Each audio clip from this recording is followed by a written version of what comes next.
Apa dosanya? Apa salahnya?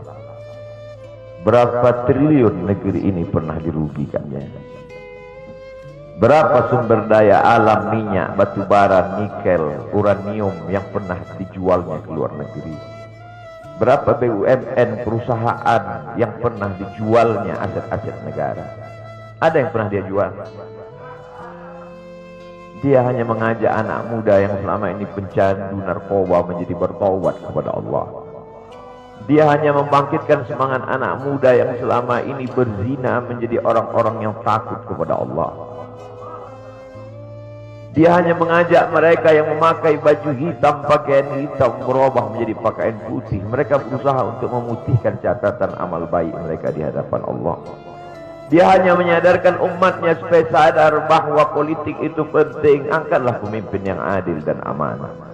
Dia hanya sedang mengajak umatnya supaya jangan memilih pemimpin kafir. Salahkah perbuatannya? Tidak. Dia tinggal negara demokrasi. Dalam dunia demokrasi, siapapun berhak untuk mengajak menyuarakan kebenaran. Dia tidak melawan sultan, dia tidak melawan ulil amri, dia tidak melawan siapapun. Dia hanya melawan ketidakadilan. Hari ini saya berangkat setelah sholat subuh menuju airport, naik pesawat. Setelah naik pesawat, naik mobil. Setelah naik mobil, jalan macet, saya mesti turun naik sepeda motor. Setelah naik sepeda motor pun juga tidak bergerak, jalan kaki. Akhirnya sampai kemari. Dalam hati saya berkata, celaka betul orang yang mengatakan kemarin katanya tidak ada akan menyambutnya. Sudah 3 hari, saya pikir 3 hari tidak ada orang lagi. Saya akan datang bisa duduk berdua dengan beliau. Saya tidak datang mau ceramah, saya tidak datang mau tausiah, saya tidak datang mau tablik akbar. Ternyata yang menyambutnya seramai ini, sebanyak ini, orang berjalan kaki, anak-anak muda berjalan kaki, orang tua, ibu-ibu duduk di pinggir jalan. Apa yang membuat mereka datang kemari? Satu, cinta. Lahu baru ni'aliha ahabbu ilayya wa asfadi balwaha, kata Qais.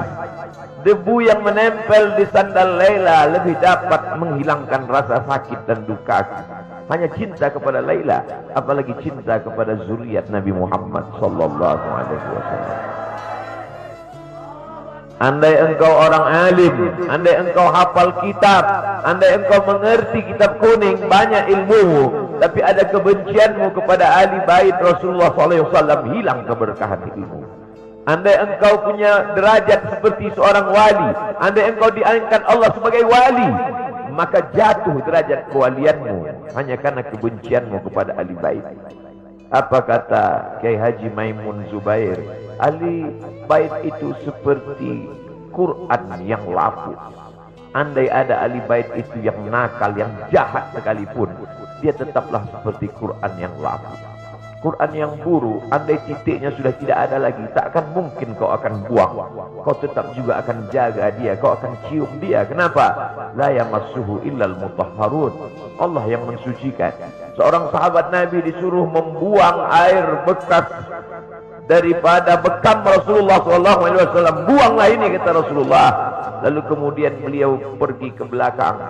Setelah itu dia datang lagi menghadap Rasulullah SAW. Rasul tahu apa yang dia lakukan, karena Nabi dapat wahyu. Nabi terbuka hijab, tapi Nabi ingin bertanya kepada dia. Bukan Nabi tidak tahu, Nabi tahu, diberikan Allah pemberitahuan. Nabi ingin memberitahu siapa yang tidak tahu. Kemana darah bekam tadi kau buat, kata Nabi. Ku minum ya Rasulullah. Mengapa engkau minum? Karena aku tahu bahwa darah yang mengalir dalam diriku membuat aku haram tersentuh api neraka. Mengalir darah itu dari dia kepada Sayyidatuna Fatimah, dari Fatimah kepada Sayyidina Al-Hasan, dari Sayyidina Al-Hasan ada juga kepada Sayyidina Al-Husain, dari Sayyidina Al-Husain kepada Sayyidina Ali Zainal Abidin, dari Zainal Abidin kepada Sayyidina Muhammad Al-Baqir, dari Sayyidina Muhammad Al-Baqir mengalir darah itu kepada Sayyidina Ja'far Sadiq. Dari Ja'far Sadiq mengalir kepada Sayyidina Ali Al-Uraidi. Dari Ali Al-Uraidi mengalir darah itu kepada Sayyidina Muhammad An-Naqib. Dari Muhammad An-Naqib mengalir darah itu kepada Sayyidina Isa sampai kepada Sayyidina Ahmad bin Isa Al-Muhajir. Lalu kemudian darah itu mengalir kepada Imam As-Saggaf, Al-Idrus, Al-Haddad, Al-Aqqas, dan salah satunya adalah bin Syihab, dan salah satu dari zuriat bin Syihab itu adalah Sayyidi Al-Imam Al-Akbar Al-Habib Muhammad Rizik Syihab. Kalau mau hidup tenang, beliau sudah tenang dengan anak menantunya, dengan cucunya, dengan ilmunya. Beliau meraih gelar LC dari Universitas Imam Muhammad Ibn Saud. Dia cukup dengan majlis-majlis maulidnya, cukup. Mengapa dia bersusah payah? Mengapa dia mesti kena fitnah? Dia hanya mengikut darah Sayyidina Al-Husain. Kalau mengikut Sayyidina Al-Hasan lembut, mengikut Sayyidina Al-Hasan lembut sentuhannya.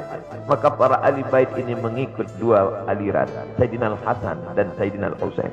Kedua-duanya saya cintai. Habaib yang mengikut Sayyidina Al-Hasan, saya datang, saya cium tangan mereka, saya bersilaturahim, lembut gaya mereka. Tapi mereka semua mengajak untuk mencintai Sayyidina wa Maulana Muhammad sallallahu alaihi wasallam. Tapi ada yang seperti Sayyidina Al-Husain, menggelegar suaranya, dia hunuskan pedangnya untuk musuh-musuh Allah.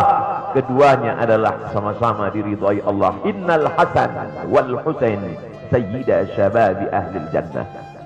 Yang mencintai Sayyidina Al-Hasan, mencintai Sayyidina Al-Husain, yang mencintai zuriat mereka, keturunan mereka, maka dengan cinta itu bekal kita menghadap Rasulullah sallallahu alaihi wasallam. Andai aku dihadapkan nanti menghadap Allah, tahajudku tak sebanyak Imam Ahmad bin Hanbal, 300 rakaat fil yaumi wal lailah, 300 rakaat sehari semalam.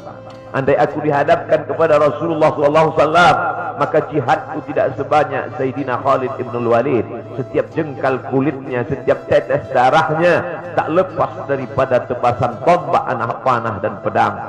Andai aku dihadapkan kepada Sayyidina wa Maulana Muhammad sallallahu alaihi wasallam, amalku tak sebanyak Abdurrahman ibn Auf. Lalu apa bekalmu, hai Abdul Somad? Adakah ceramah-ceramahmu itu bisa kau jadikan bekal menghadap Allah? Tidak. Sebagiannya sudah diambil oleh tatapan mataku melihat berapa subscriber, follower, dan viewer. Abdul Somad mungkin habis amalnya sudah riya. Satu-satunya yang akan kujadikan bekal menghadap Rasulullah hanyalah aku pernah mencintai keturunanmu. Aku pernah mencintai zuriat.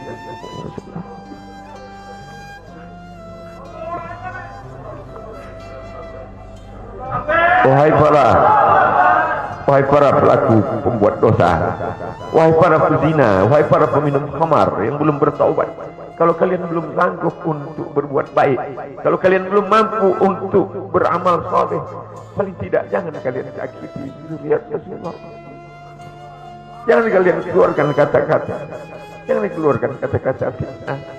Bagaimana kalian akan menghadap Rasulullah? Bagaimana kalian akan menghadap Rasulullah?